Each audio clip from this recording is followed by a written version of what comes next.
Hi, welcome back to the Personality Hacker Podcast. My name is Joe Mark Witt. And I'm Antonia Dodge.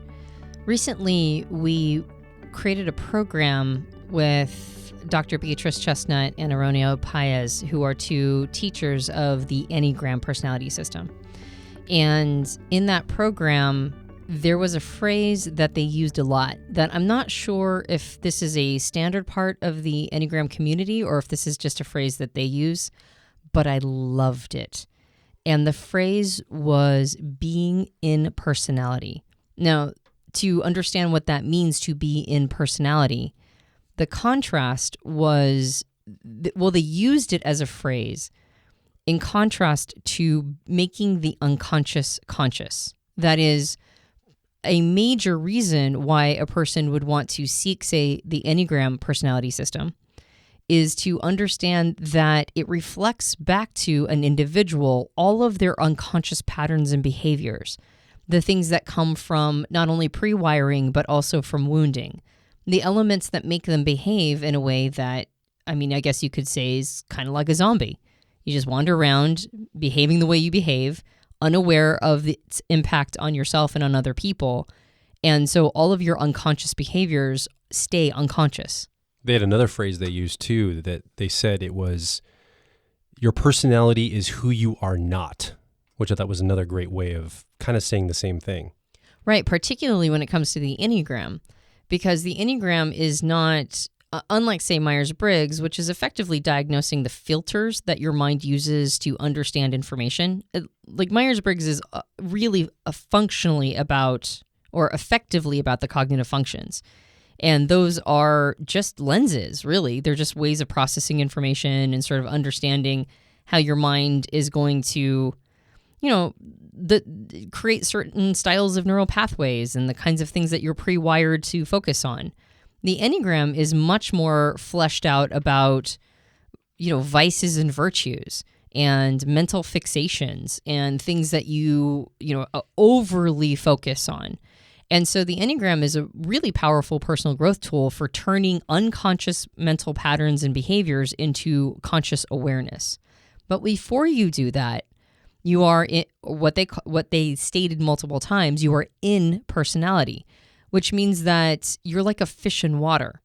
There's all of these components that you bring to the world based on your type, based on your fixations and your passions and that sort of thing, that you aren't even aware of. Like, they're just happening. They are your entire world. Like a fish in water, where do you even begin to understand it? And so I thought we could talk a little bit about this concept or idea of being in personality, what it means to be at the phase before you start turning the unconscious conscious, and how it might relate to those of us who are more familiar with the Myers-Briggs system, how it might relate to our relationship to our Myers-Briggs types, and what would be a corollary in that system. So most people, I would argue, are in personality. I think it's very rare for somebody to build the skill of making their unconscious patterns conscious. Because the first thing that a person has to be willing to accept is that they are riddled with pre-programming. Maybe inborn, maybe I've been using this word pre-wired, but also programming that comes from our families, our cultures, society at large, things that we have determined are the right way to go about things that are unhealthy.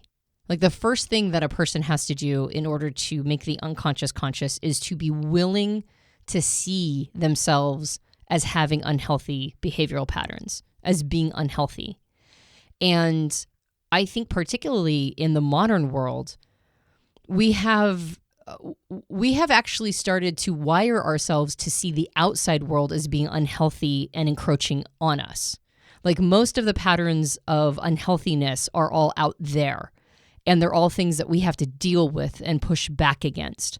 It's really rare for us to be open and willing to see ourselves as the carrier of some of this sickness, as being a major node in the system of our lives that creates the unhealthy patterns that surround us. So the first thing we have to just be willing to do is to see ourselves as a part of the unhealthy system. I think that a lot of the things that we attribute to ourselves that might be unhealthy, we give ourselves the message and other people give us the message, but especially from within us, that these are good things. And I think in terms of congruency, like a lot of people feel like they want to be congruent with themselves. So I'm the kind of person that ... And then you live your life operating from these core principles of congruence, these statements of I'm the type of person that fill in the blank. And then anytime there's an opportunity to be not that person, we tend to avoid it because that's not who we are. We're not that kind of person that does this thing over here. And sometimes we are socialized as children to adopt good behaviors and make them part of our identity and our personality structure. So we move through the world in healthy ways. I'm the type of person that doesn't lie, cheat, steal, cut somebody off on the freeway. I'm the type of person that's well-behaved or a good person. And usually there's very few people who go, I'm the kind of person that does fill in the blank, some bad activity or bad thing. Like we all want to see ourselves as good, trying to do good for the world. And we like to live up to those, I'm the kind of person that statements. Unfortunately though, this gets us stuck. We get stuck in our personalities. We get stuck in our identity of that type of person that fill in the blank. And it removes the ability for us to be flexible and move away from that. And then as we get older, if we double down on it and we're not aware of that, we tend to start to get really one-sided, or we try to just create a fortress around the type of person that we are. And that might go all the way down to, well, I'm an introvert, so I'm not the kind of person that goes out and has fun on Friday nights because I like to stay home with my book by the fire and my cat.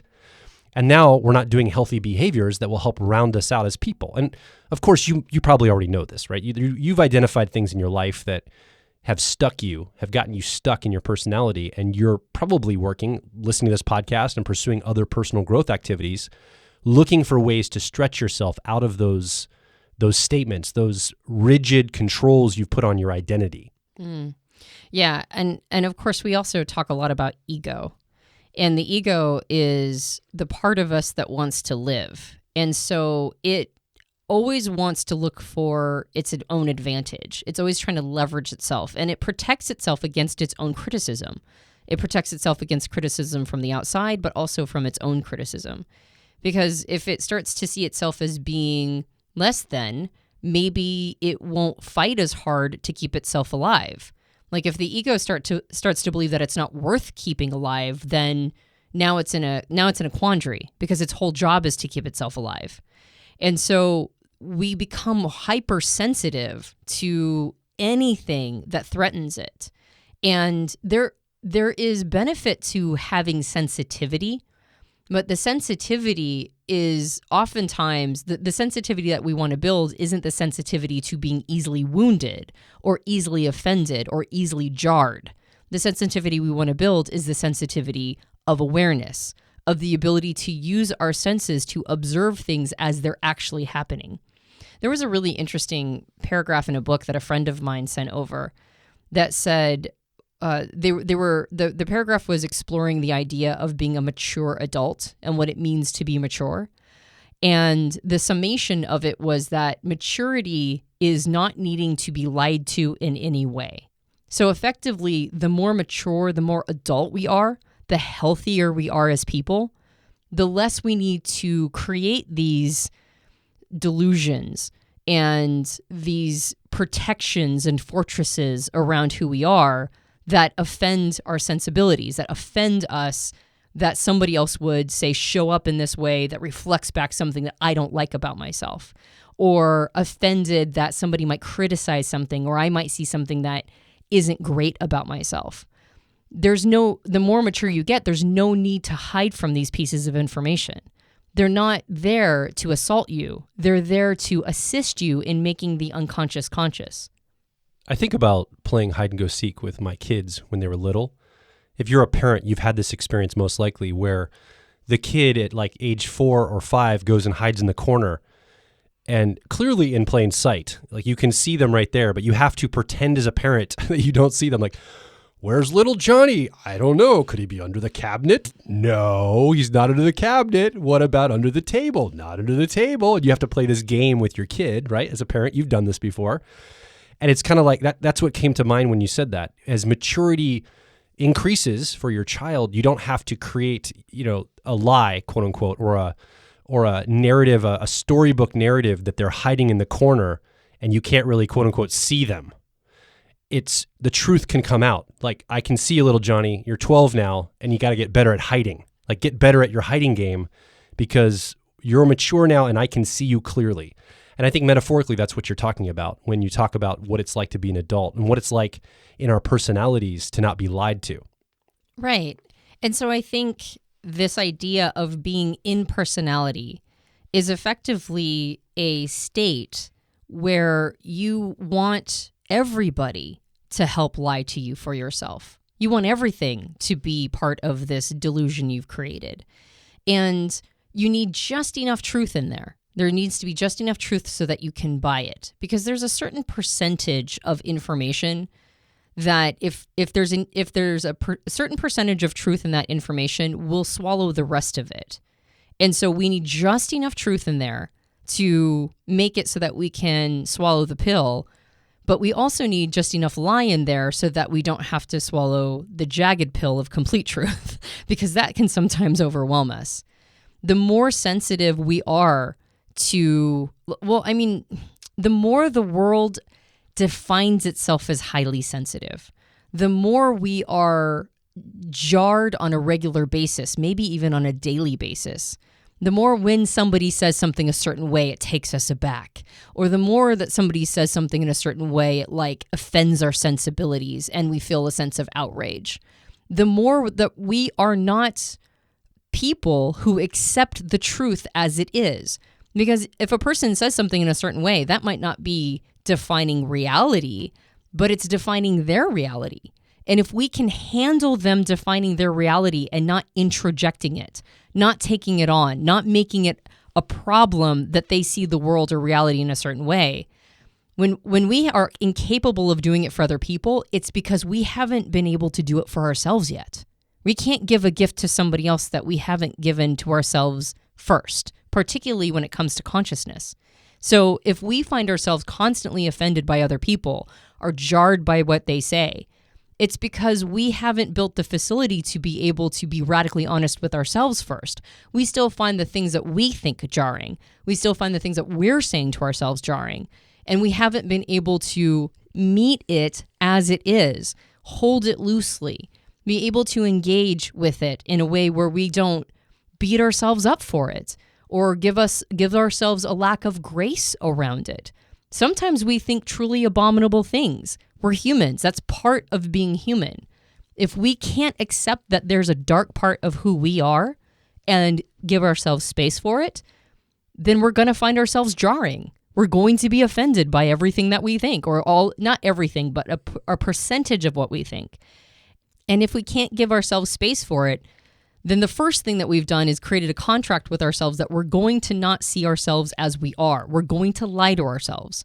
That's a part of it. We're going to keep that unconscious stuff unconscious. We're going to push it away. And the more we are required to do that for ourselves, the more we're in personality. We're trapped. We're trapped in this illusion of who we are. And then if we're trapped in an illusion of who we are, everybody in the outside world that's not trapped in an illusion of who they are, or if their illusion doesn't match our illusion, then that person is the enemy.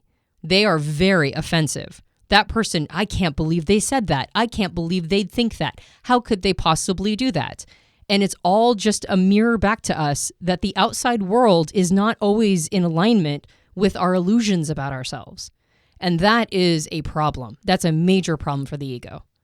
And if you're a smart person and you have some self-awareness, you might not be completely blind to the ways you're lying to yourself. You might have an inkling of it and yet still fight for your position in all of this. So as a personal example, one of the things I've been doing a lot of work around is my Enneagram type. I'm a 6 social in the Enneagram system. And Enneagram 6s struggle with anxiety. And I realized in my life, I have anxiety. I've got all this, oh no, what's coming down the road? I need to prepare, I need to plan, and most importantly, I've used that anxiety, that feeling of anxiousness, to motivate myself toward right action. So as I'm in personality, in my Enneagram 6 nature, and I'm aware of my anxiety, my next step is to fight to keep it. When other people aren't motivated in the same way, I say to myself, well, this is useful for me. This anxiety motivates me. I want to be in this personality. Look what it does for me in the world. Yeah, I'm fully aware. I'm in personality types. I teach this for a living. We talk about this day in and day out. So I'm fully aware. And here I am fighting to keep my own anxiety because it motivates me. And I'm trying to instill anxiety in other people to motivate them. I watch myself do it with Antonia, with maybe our team, with people at live events. When we got to get something done, I'm like, okay, we got to get this going. And I'll try to amp up the emotion of anxiety and seed it into the other person, thinking that's going to motivate them in the same way it would motivate me. And certainly it can be a motivation strategy, but man, what a terrible strategy it is ultimately. Like it wears on you. It burns a lot of resource and energy to do that. So the work that I'm doing in my life is to realize how I'm in personality. That's the first step, being aware of it, and then letting go of the fight to keep myself in personality. Whereas my pathway as an Enneagram 6 is to move toward courage, to move toward optimism, to move toward the things that will work out, not the anxieties of what won't work out. That is a lot harder than it might sound. Like that is really, really tough for somebody that's an Enneagram 6. And each Enneagram type has one of these elements of being in personality. So you listening right now, you might be aware of whatever your personality strategies are. You may be aware of where you are, quote unquote, in personality on some level. And yet I bet you find yourself still fighting for those things in your life. You still find yourself grabbing and gripping as tight as you can, holding so tight to that, because who are you without it? You know, personality is who you are not, but who am I without this thing? Without this thing I'm grabbing onto, I'm not sure. I don't know what that looks like. And that's a little bit frightening.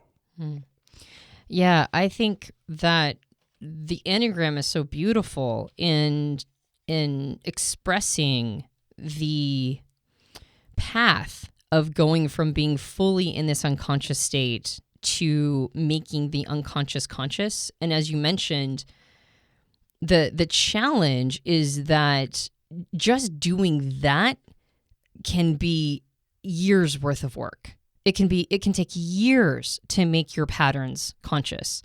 And the reason why I think I was harping on about sensitivities and getting offended easy and being jarred is because every single one of those moments seems to be actually an arrow pointed back at the self, at the ego's desire to protect itself. Because righteousness and offense, getting offended, is effectively a powerful ego strategy, to block out information from the outside world that one doesn't want to look at. But if we're mature, then there's no information from the world that we don't want to look at, because maturity is defined as not needing to be lied to.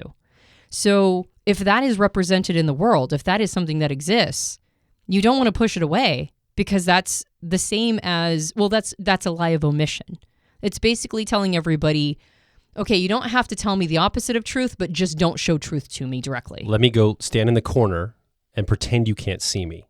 Right, exactly. So getting offended and getting sort of indignant and being jarred by things, those are actually incredibly important moments and opportunities for asking oneself, okay, so what was the piece of information that the world was trying to give to me that I had a hostile response to, that I didn't want to see, that I wanted to be lied to instead of seeing that directly? And oftentimes it mirrors back to something inside of ourselves that is actually the thing we don't want to see. Because while we are like at the ends of all of this journey is an understanding of oneness and unity, is an understanding that the other person is basically us and we are the other person. That's way down the line. There's a lot of other steps and levels and stages a person has to go through before they're ready for that piece of information. And in the meantime, but that piece of information is true the whole way, by the way.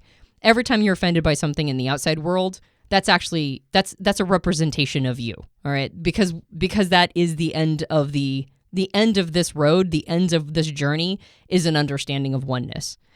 So when you don't want to see something in the outside world, that is by definition something you don't want to see inside yourself. It just is. And so every time you get offended or affronted, every time you feel jarred, every time you feel triggered, that is an opportunity to look inside yourself and ask, what is it that just got triggered inside of me that I don't want to see, that I feel like I deserve to be protected from this piece of information? What's inside of me that I'm protecting my own ego from seeing because I don't think I can handle it? It's too much for me to see inside of myself. The more you allow every trigger to be a X marks the spot on the map of your own personal growth and development, the more you're turning the unconscious conscious. Again, this is years worth of work. Like, so much is involved in turning the unconscious conscious because we have decades of unconscious patterns built up. We're pre-wired for some of them, and other ones we came by, naturally, and others were foisted upon ourselves. But if it took decades to get here, it's certainly not going to be solved overnight. And so turning the unconscious conscious is a long growth pattern in and of itself. And we do have a lot of resistances in there. As you mentioned, Joel, we have a lot of fight against wanting to have to change those things because, neural pathways are not clean. They're messy, right? There's a lot of connections made to a lot of different things. So some of these things that we notice are parts of ourselves that we like. Like getting offended. Let's just take getting offended easily because that's the one I keep harping on. But there's a lot of other ones, by the way. There's a ton of other ones. But getting offended easy might be connected to my desire for justice. Like, I want to see justice in the world. And so me getting offended easily or seeing all these things that are offensive and all the different ways that people behave terribly to each other is intrinsically linked in my mind to my sense of justice and my sense that I want fairness in the world. Well, if I lose one of them, will I lose the other one too? Just like you mentioned, Joel, if I lose my anxiety, do I also lose my ambition and motivation and drive? Can I still have drive to do things? Can I still be motivated, but not do it through anxiety? Do I have to do it through something else? So if a person has linked their triggerability to their desire for fairness in the world, they might not want to lose being triggered. Because the fear is that if I'm not triggered, I won't see it anymore. That's what lets me know that something needs to change in the world, that something unfair has happened. And so there's a lot of these things that when we start to make the unconscious conscious, we don't want to let go of because as far as we're concerned, they're all part of the same sort of gestalt, personality or identity. And so that's why it takes years to do it, because you also then have to reconcile, how do I keep the part of myself that I want while losing the part that isn't serving me? Because a lot of these elements that are unconscious, they are representing both good and bad parts, but they also are representing little sort of metastasized cancers inside of us. Like these parts that need to be lied to, they're the emergency or the symbols on the car dashboard that tells us something's really wrong. And we just want to put like a little piece of tape over them. But it's all still a vehicle that's working. It's all still part of something that's working well, or at least it is for the moment. So we're willing to ignore, we're willing to ignore those lights. We're willing to ignore those symbols that something isn't great because maybe we don't feel like we have time to take into the mechanic and see what's wrong. The problem is that when you do that, eventually the whole system breaks down. And oftentimes people don't understand why they break down. They don't understand why things go off the rails or things aren't working the way that they want them to. Like what element of fairness has been established through hostile triggering or getting triggered and becoming hostile? How much gain is made in that dynamic? Actually, not very much. Versus how much gain is made through people being highly understanding and being easily understood and coming from a more sort of giving frame, and then also wanting fairness to become a part of that. And if you look at it in history, there's a lot of evidence to be found that the people who are really pushing progress forward are the ones who are not easy to dismiss as overly emotional. So there are all sorts of things that get sort of tethered in with each other, and we don't want to let the good parts go, and we fear that if we throw the bad parts out, we'll throw the baby out with the bathwater. And so making the unconscious conscious, that entire process also becomes about the reconciliation of finding other ways to get to the things that we like about ourselves, the parts that we want to keep, finding other neural pathways, finding other ways to get to the same place. And then when you go through that process enough, eventually you reach a shock point. And that shock point basically tells you that you don't need any of that programming. All of it is up for grabs. Like all of your programming is something that needs to be reevaluated, not just the behavioral patterns and trying to like figure out good ways to get to the same result. There's a moment when you realize that you haven't taken responsibility for any of your wiring, and it all needs to be reevaluated. And then that's years worth of work, going through all of your mental wiring, all of your programming, all of your beliefs and paradigms and everything that you adopted, believing that this was reality. Then there's a whole process that comes along with rewiring who you are, even understanding that you have the capacity to rewire who you are. That's something that people who are just starting out making the unconscious conscious, that's something they don't know. They know that they can sort of retool pieces. They can observe their behavior, and maybe if they're a reactive person, to not be reactive but be responsive.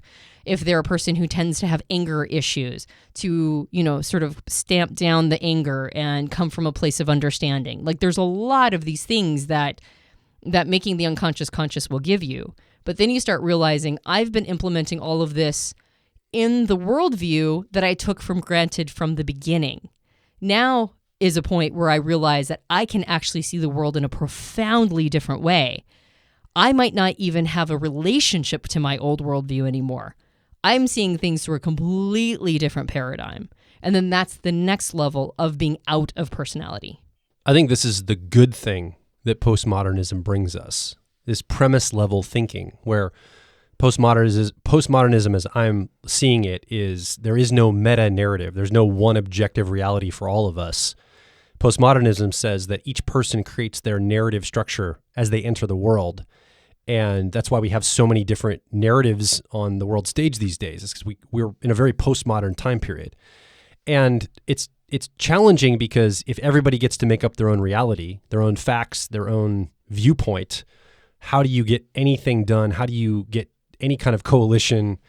It gives rise to things that I think are necessarily bad for humanity, like coercion and authoritarian states, because they're trying to collect people and get them all on the same page. They're doing it through coercion instead of by reaching hearts and minds. So there's some challenges here, and I think the value of postmodernism allows us to look at those premises and say the meta narrative I was raised with, or the narrative I was raised with, is that fundamentally the premise I want to come from? Do I want to reevaluate the premise that I started from? And there's an opportunity here. So I think that's a positive place that postmodernism can play in our lives. And when you look at that and you start to say, well, maybe that narrative can change. Maybe I don't have to start where I thought I had to start from. Maybe I can change the starting point.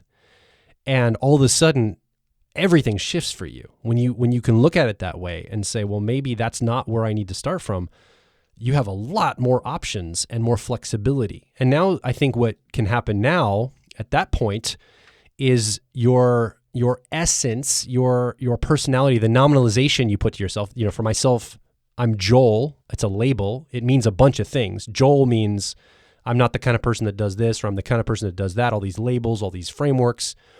I can stop nominalizing myself and I can turn myself into more of a verb, an action. I'm Joeling. Today I'm Joeling. I'm doing something that is behaviors that equal up to who I am, but I'm not a label. I'm not static. I am doing things in the world that are outside of a personality label that I give myself. And I think that's kind of where we're heading then at that point. Yeah, I think it's the piece that you mentioned about postmodernism. The challenge with being in a postmodern world is that most people aren't doing the work we just talked about. Most people aren't first making the unconscious conscious and then moving into a space of rewiring themselves. Because I think what ends up happening is that we hear the lack of, I guess, the intellectual honesty in a lot of modernist thought.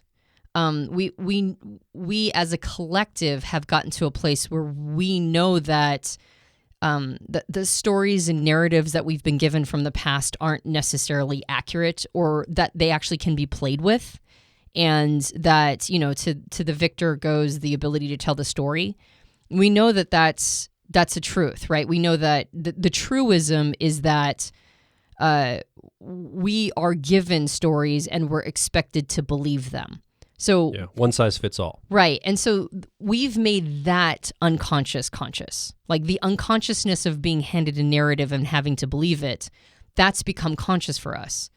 But what we don't do as much is we don't understand how we as individuals, we know that the powers that be do that, right? And it's really easy to demonize that, right? Like the powers that be have all done that.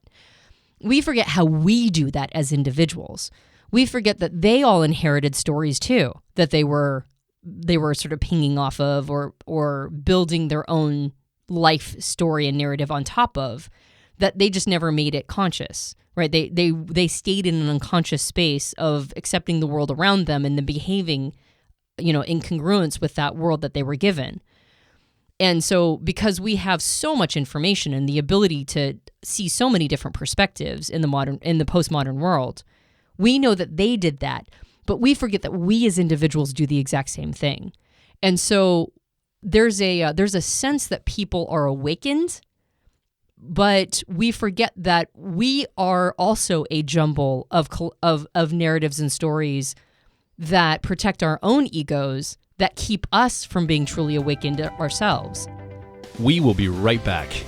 If you're focused on personal growth, I think you'll resonate with our core content over at personalityhacker.com. We want to see you understand how your mind is wired so you can generate motivation, improve social skills, find career opportunities, and master excellent decision making. But a quick warning, we are advice and action focused in all of our articles, podcasts, and videos. This means that we attract people who like to be challenged to become excellent, to take action, to put in the work to optimize themselves, not simply just gather more information. If you are committed to personal growth and ready to radically find your inner truth, then come over and be a part of our growing community of like minds at Personality Hacker. Now back to the show. So Ken Wilber is a philosopher who has done a lot of work on spiral dynamics, or what's the model that's built off of the Graves model, which is a model that we've talked about in previous podcasts. And he's a brilliant thinker. He really is. And he's written all these books that are kind of tomes about spiral dynamics and all sorts of things. And I hope we can get him on the podcast at some point, maybe even some point soon. But he has, and I don't want to take too much away from him, because if we do end up getting him on the podcast, I want him to be able to fillet this out. But it makes me think of his sort of axiom where he says, wake up, grow up, clean up, show up. And he talks a lot about the modern world believing, like its self-identity, its ego is that it's awoken, that it has woken up. And there are people who have woken up. There are people who are transcendent and have woken up to the ego and have understood that they aren't their ego. But he said that the component that we tend to miss as individuals is growing up and cleaning up. Growing up is the maturity aspect we talked about before, which is there's no reason to be lied to. You can accept the reality on its terms. What we see, like what we are experiencing, is the reality around us, whether or not it quote unquote should be or shouldn't be. We don't need to be lied to and protected from the reality around us. And a lot of us, we might be awoken to this idea that we are not our egos and we are not our identity and we have a more transcendent way of looking at things. But we might need to be lied to about the world still. Like that part of us is still unconscious and we have not made that conscious. Our being easily triggered, our being offended at the things around us. We still want somebody to tell us that they don't see us when we're hiding in the corner. He said, and then the next piece of it, beyond growing up, is cleaning up. Cleaning up is dealing with our own trauma, dealing with our own problems, dealing with healing, right? Shadow work too. Exactly. Shadow work, dealing with our bullshit that we bring into a situation. All of that stuff that psychologically handicaps us, Like the waking up piece might be spiritual, but the growing up and specifically the cleaning up part, that is psychological. And Aranio has a quote that I know I've said on the podcast before because I think it was brilliant, where he says that psychological work without spiritual work is incomplete. Spiritual work without psychological work is dangerous. And that's, in my opinion, a part of what we're seeing. We're seeing a lot of people self-identify as having awoken, right? Being woke, right? Waking up to challenges and problems in our systems, challenges and problems with leadership and power. And they're not wrong. Like, there's a lot of challenges in the world. Absolutely. And there's a lot of things to wake up from. And then immediately they show up to help change it. Exactly. So wake up and show up is very present on our world right now. Right. And they miss those two pieces inside. It's wake up, grow up, clean up, then show up. And if you don't get that piece of cleaning up, dealing with your psychological issues, dealing with your shadow work, if you're still in personality, as the Enneagram would call it, just like we mentioned, this idea of making your unconscious patterns conscious, being able to hear the truth of what's going on for you and for others, being able to accept reality as it is, doing your shadow work, dealing with your psychological traumas and issues. If you don't do that and you get to show up first, right? Like you just jump from wake up to show up and you don't do any of your work, then we see the movements we see, right? We see a world that has a lot of shadow work kind of pushing itself out. That's really the collective right now. The collective is dealing with so much shadow work that has not been addressed and attended to. We need to be at cleanup. That's really what we need to be at. We need to be at a psychological cleanup place and a spiritual cleanup as well. But if we don't do that and we go to show up, then we're just bringing all our challenges, all of our mess. We're just bringing it and throwing it into the pile and hoping that just the fact that we woke up and showed up is enough. I would argue that growing up is the one that's least attended to, though. I would say that even cleanup, the psychological shadow work, I think a lot of people do focus on that. Not as many. There's mostly it's wake up and show up immediately.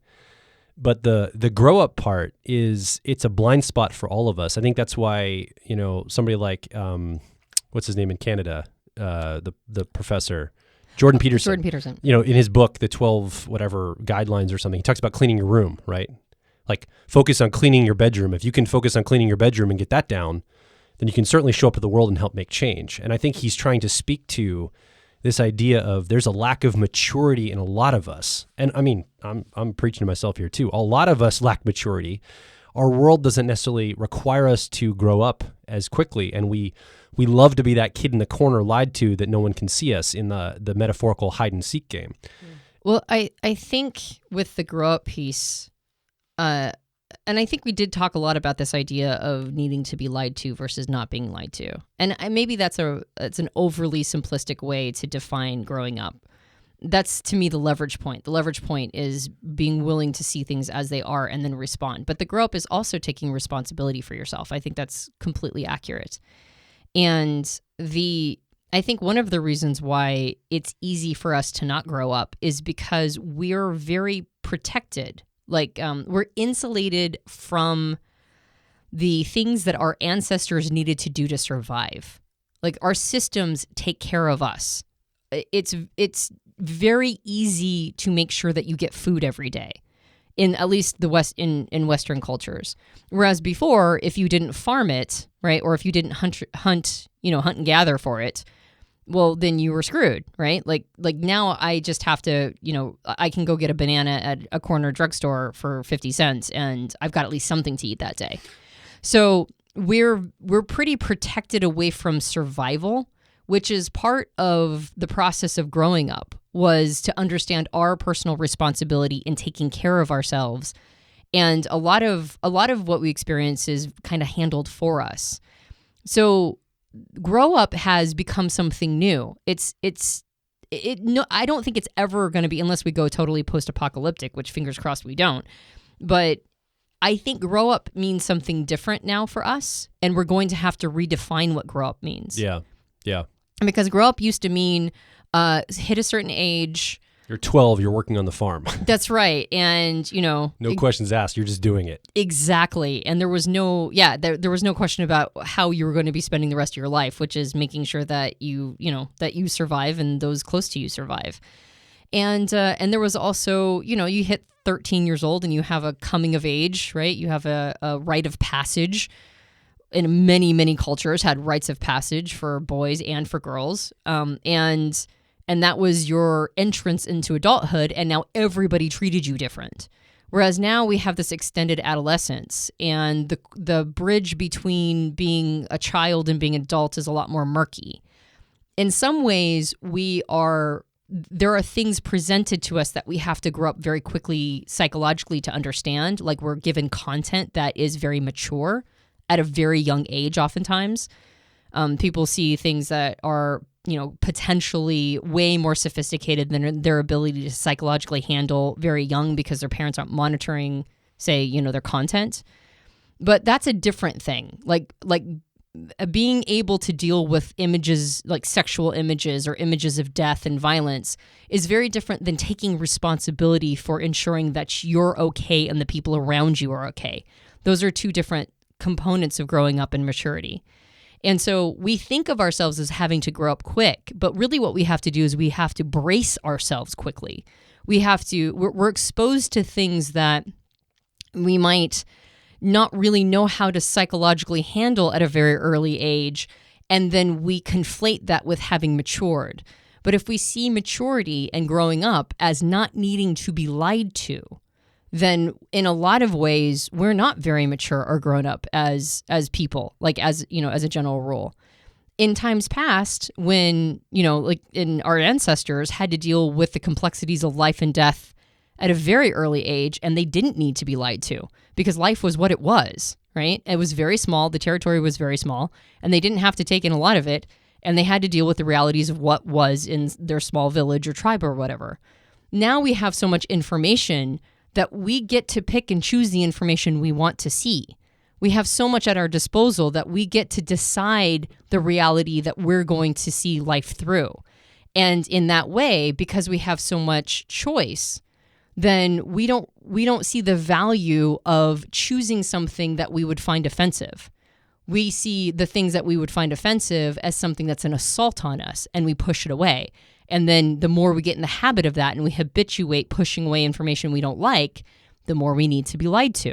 So in some ways, the postmodern world sets us up to not grow up, to not mature, to be able to pick and choose realities just like we pick and choose food. So I think this idea of postmodernism having its drawbacks, but also having the benefits of then going, oh, but also I don't have to just align to one reality. I can actually see things bigger. Then the challenge in all of that is to not go for something that suits me, but go for something that resonates with my inner truth, resonates with what I can't unsee. Do you know what I mean? It's like there's a truth out there that I like, and then there's a truth that resonates to the core of me, whether I like it or not. It's just something that I can't deny. You're saying this in a very introverted thinking way of being lied to. And just for somebody that's following along like, well, I don't want to be lied to. I want everybody to tell me the truth all the time. You could also look at it as trying to enter into a codependent relationship with society or with culture at large. In that, codependency could be defined as I won't call you on your BS if you don't call me on mine.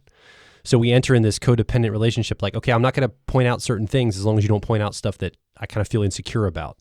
So you could look at it kind of like a collective codependency. I mean, you could also look at it with the direct lying too.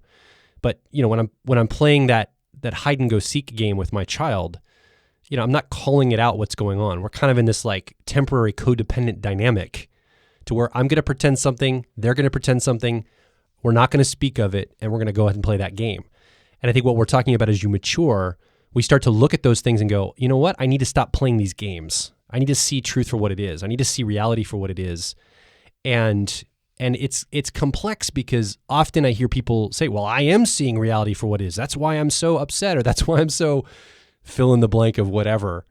And I would argue, yeah, you are seeing some aspects of truth there, but are you seeing the reflection back to yourself and your personal role in it? I think that's the key here, is what is the reality you're seeing reflecting back to you? And then instead of taking it back onto yourself and then projecting it back out again, hold it for a second and say, okay, what is this about me? Why don't I like to see this? What does this say about me? Why do I have a challenge with this?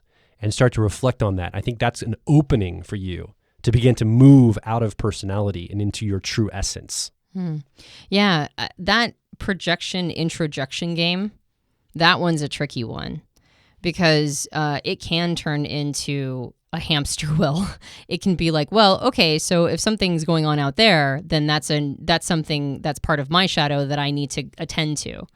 And what's hard about that is when one goes inside oneself and really sits with whatever's being reflected back. Sometimes that can feel like a sort of like an intolerable place to be. And so then a person goes, okay, I've done that work, right? Because they've done a bit of it. They did a little bit of seeing themselves in all of it. And then they've got to now jump back out into society and go, okay, now everybody else has to do this work too. Because sitting with themselves in that space was truly intolerable.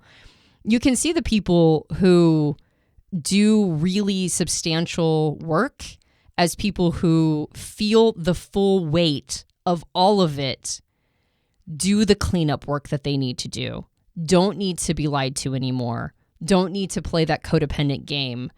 And then they show up not by pointing it out in everyone else, but show up as a person who has transcended the thing that was originally triggered. And then they just live their life differently. And that's generally what happens when a person has truly gone through the grow up and the cleanup. The reason why the show up is so much more potent is because they're not on the attack. The attack being that when they saw this inside of themselves, they couldn't help but be defensive.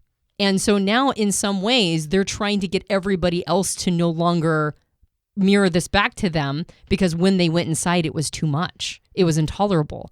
And so now they have to go on the offense to make sure that everybody else ends this behavior or stops being this way or is conscious of the unconscious so that those people aren't mirroring back this thing that they didn't actually truly completely clean up. There's still some in there to be done. They just can't handle the mirror anymore. So the question is, are you going to become a person who can handle seeing the mirror, looking in the mirror and understanding that these things have been a part of you or could still be a part of you and are work in progress? Or are you going to do everything you can to take the mirror away, to destroy the mirror? And of course, the mirror will always be there. That's part of it. That's part of making the unconscious conscious, is handing over or accepting or surrendering to a life, meaning from the moment that you become conscious to the day you die, surrendering to the experience of having nothing but mirrors all over you. Like there's going to be mirrors everywhere, and they're going to mirror back all sorts of stuff that still needs to be cleaned up. I'm going to mirror something right now. I'm going to get a little picky on INFJs. I'm just going to pick on you randomly, INFJs. I still love you. We're cool, right? I'm going to use this as an illustration to seed an idea to reflect. So when I say pick, I don't actually mean to pick, but I want to seed something to you just to reflect. And other types can kind of use this. There's one of these for you too. There's one of this for all of us. All of a sudden, in the last year or two, there is an explosion of narcissists on the planet, at least reported by INFJs. Every INFJ on Twitter and Facebook and social media, all of a sudden, and maybe you've had these narcissists in your lives, like everybody in your life is a narcissist, and maybe you're only now reporting on it, but there is an explosion of narcissists in your life. And I'm concerned because if there's that many narcissists in the world, as reported by INFJs, because each INFJ at least has 10 of them, maybe dozens in their life, that is a grave concern. And I'm sitting here thinking, okay, yes, there probably are some narcissists in your life, potentially. And also, the way it's being reported, it seems like an epidemic out there, from what I can tell from INFJs. I don't have that many narcissists in my life. So you might argue, well, I'm an INFJ, I just attract them like crazy. Okay, maybe that's true. Maybe that's going on. But I have this question, like, why are there so many narcissists in your life, INFJs? Like, why is this something that is rampant and, overflowing everywhere? I'm seeding that as an idea, these ideas of mirrors, seeing things reflected back to you. And I'm not suggesting you are a narcissist. That's not what I'm suggesting. But it is an interesting case study to look at this and just question, why do I see this everywhere in my life? You're being a little facetious. I'm being a little facetious. Again, I genuinely am not suggesting they're narcissist. And I think we get these, again, in our modern world, we get these labels that we attach to behaviors that we just double down on and throw around like weapons. Very dangerous to do that. Well, the facetiousness isn't in the behavior that you're pointing out. The facetiousness is in the every INFJ, dozens of narcissists. But you've seen this pattern. You know what I'm talking about. Right. That's not a very Alfred Korzybskian view. No, it's not of course, it's not every INFJ. I'm over-exaggerating this to make a point. Yeah, obviously. Of course. Well, what you're doing is you're exaggerating it to point out the behavior. But there is something to be said for people who are pointing out all of the problems in society. INFJ's relationship to narcissists is actually an easy one to point out because I've observed the pattern as well. And also, like you said, there's one for every type. There are people out there there are phenomena out there that each type seems to hyper-focus on as a major problem. And this is the challenge, and they always have to mention it. And there is something to be said for being in personality and not making the unconscious conscious and not observing one's role in all of that. I know you're not calling an INFJ who says that everybody in their life is a narcissist. I know you're not calling them a narcissist, but there might be a high level of narcissism in that INFJ, quite honestly. Because as a psychotherapist recently mentioned to us, there's actually two kinds of narcissism. There's primary and secondary. Primary narcissism is what every human being on the planet experiences when they self-reflect, when they go back and make everything about themselves. We all do that. That is 100% of human beings. We're all narcissists. We are, actually. There is something to be said for every single human being on some level being a narcissist. And then the secondary form... So the INFJs are right then. Yeah, then they are right. But the auxiliary form, secondary or auxiliary form of narcissism is the kind that is pathologized. It's the kind where the person now can't have healthy relationships and they can't experience life in a healthy way because it is a legit pathology for them. And I think there is something to be said for certain types not owning their primary form of narcissism. They see it in other people, they amp it up, they pathologize it and turn it into the auxiliary form, when really it's just normal narcissism that every human being experiences, and their inability to see it in themselves, that they have it too, because this is 100% of people. And I think that those are the kinds of behaviors we're talking about. It's this idea that we can't see it in us, and so we are triggered when we observe it in the other. Being unwilling and unable to acknowledge that this is an unconscious pattern in me too. So that's why we say that when you start to turn the unconscious conscious with all of your being in personality habits, then that's that's years and years and years worth of work. It's observing all of these things. It's observing that every time I project something outward, I probably have that thing inside of me that I'm dealing with that I don't want to see. And I haven't completed the process of cleaning it up. I haven't grown up and cleaned up. You know, at the beginning of this podcast, I said, we should see if there's corollaries to the Myers-Briggs system. And we did. And then we spiraled out and talked all about ego and one's relationship to the rest of the world and self-programming and postmodernism and all sorts of stuff. But I do think that there is an element in Myers-Briggs. And I don't think it's as obvious as in the Enneagram, because the Enneagram is all about understanding how your personality is actually a schism away from your essence. As Joel mentioned, each personality type in the Enneagram system is actually what they're not, right? So like me as an Enneagram 3, vanity and self-deceit are my passion and my mental fixation. But really, I'm a person who thrives on hope. That's my essence. The essence of me is self-acceptance and hope. And 100% radical honesty with the self, right? No need to self-deceit. No need to see myself in a certain way and require the outside world to see me in a certain way. That's my essence. And so all of us have it in the Enneagram system, is the behaviors of being in personality and the actual essence of who we are. I think the challenge with Myers-Briggs is that it's less about vices and virtues and more about lenses. But I do think that there's something to be said for one-sidedness. And we mentioned this a little bit in a previous podcast about using your shadow functions to help you grow, particularly that sixth function. One-sidedness can be a version of this in the Myers-Briggs system. That is, if I allow myself as an ENTP to cut myself slack about how I'm showing up, even in inappropriate ways, because I'm an ENTP, then I am in personality, and I'm not observing the one-sidedness that I'm bringing to the situation. I'm not observing how I'm trapped in a box of my own creation by grabbing all of these characteristics and pulling them into my little box, and grabbing all these characteristics and saying that this is me now, and that I can't transcend it. So there is a corollary to Myers-Briggs. It's just a little tougher to see because the Myers-Briggs language is so much more neutral than the Enneagram language. But in Myers-Briggs, there's all sorts of ways that we go through a similar cycle. The first cycle is understanding our type to begin with and recognizing that these are behavior patterns and mental patterns that we bring to the world.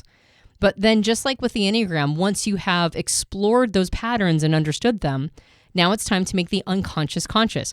How is being an ENTP actually ruining my life, right? Like there are ways that how I'm wired puts me in a perspective that doesn't allow me to have more growth stretches, doesn't allow me to see a bigger picture or take in more territory, overly attaches to a certain way of doing things and requires the rest of the world to accommodate me. So once a person has gone through a period of accepting their personality and understanding that they're allowed to be who they are, that they have a place in the ecosystem of life, that there is something to be said for type patriotism and believing that you're the best type for a while, then the next piece is just as with the Enneagram, recognizing how a lot of these things are unconscious and we can make them conscious and just observe it. How am I bringing ENTP behaviors to the world? How can I maybe observe the benefits that other types bring to the world and accommodate? Meet them halfway, maybe show up in ways that round me out by, like, say, developing my fifth and sixth functions. How can I integrate my third and fourth function, my tertiary and inferior? How are ways that I can stretch my growth to a place where I'm not just demanding the world accommodate bad ENTP behaviors, but transcending the entire system to a point where I'm no longer my ego. I'm no longer ENTP. I'm somebody who comes with a certain, unique identity that has been built on a bedrock of some of these systems and some of these understandings and concepts, but I'm not limited to it, and I can be more. I think the introvert movement is an example of this, where the introvert movement gave a lot of permission to you as an introvert to be okay with being an introvert, which is really good, accepting it, saying, you know what, I'm not wired to be super extroverted. In the world that requires me to do that, I'm going to play it differently. And I think that's a good thing. And if you stay there forever, now you're becoming one-sided.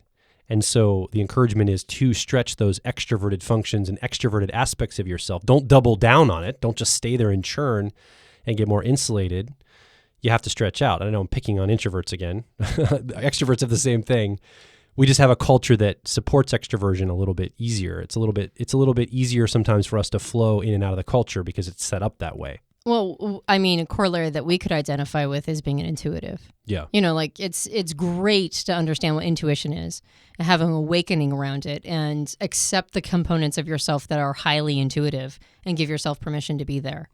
And also, if you start to get an attitude about it and start to get a superiority complex, start to believe that sensors are less than somehow, and only want to do intuitive things in an intuitive frame, not having a world that accommodates you being able to give your gifts, but never integrate the sensory part of who you are, never understand its benefits and value, never get beyond your unconscious patterns as being an intuitive, then it's kind of for nothing. It was all just it was just all to pat yourself on the back, which is great, but then you're kind of useless to everybody else.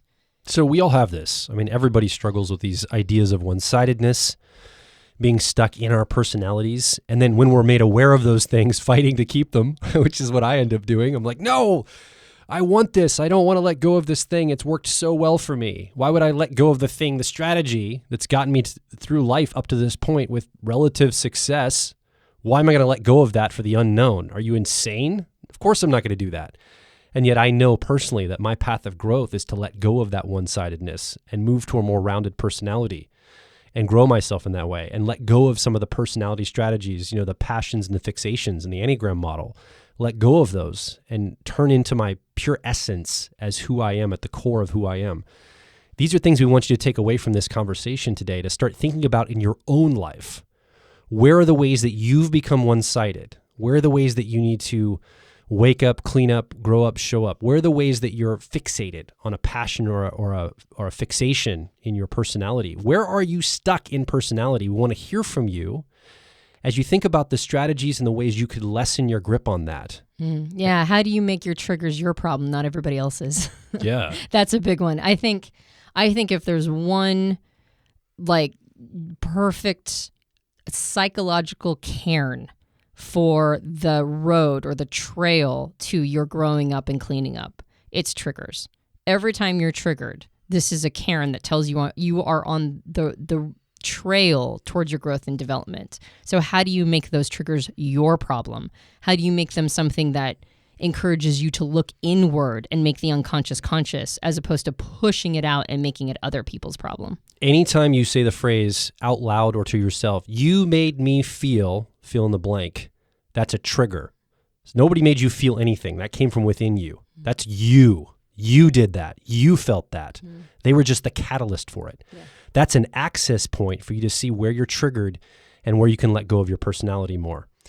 We want to hear from you. Come over to personalityhacker.com directly below this episode. Leave your comment, your question, most importantly, share your story of personal growth. We love to see stories, and the community benefits from your story. You contribute by sharing what's going on for you to all of us. We learn from you, and we want to hear your voice. So come over and make your voice heard. If you enjoyed this podcast, you can subscribe to us on iTunes and various Android platforms. If you leave a rating and review for us on iTunes, that helps us out a lot. We have a book. It's called Personality Hacker. It's found at all major retailers. If you leave us a rating and review on Amazon or Goodreads, that also helps us out a lot. And of course, the podcast is subsidized with our business called Personality Hacker, where we create and produce personal growth programs that are designed for your personality type. So if that sounds interesting to you and you'd like to support the podcast and invest in your own personal growth, then head over to personalityhacker.com and look at the catalog and see if there's a program that's right for you. My name is Joe Mark Witt. And I'm Antonia Dodge. And we will talk with you on the next Personality Hacker podcast.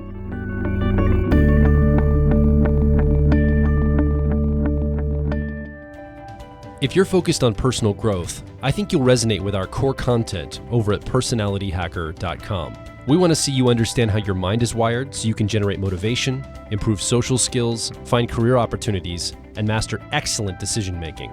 But a quick warning, we are advice and action focused in all of our articles, podcasts, and videos. This means that we attract people who like to be challenged to become excellent, to take action, to put in the work to optimize themselves, not simply just gather more information. If you are committed to personal growth and ready to radically find your inner truth, then come over and be a part of our growing community of like minds at Personality Hacker.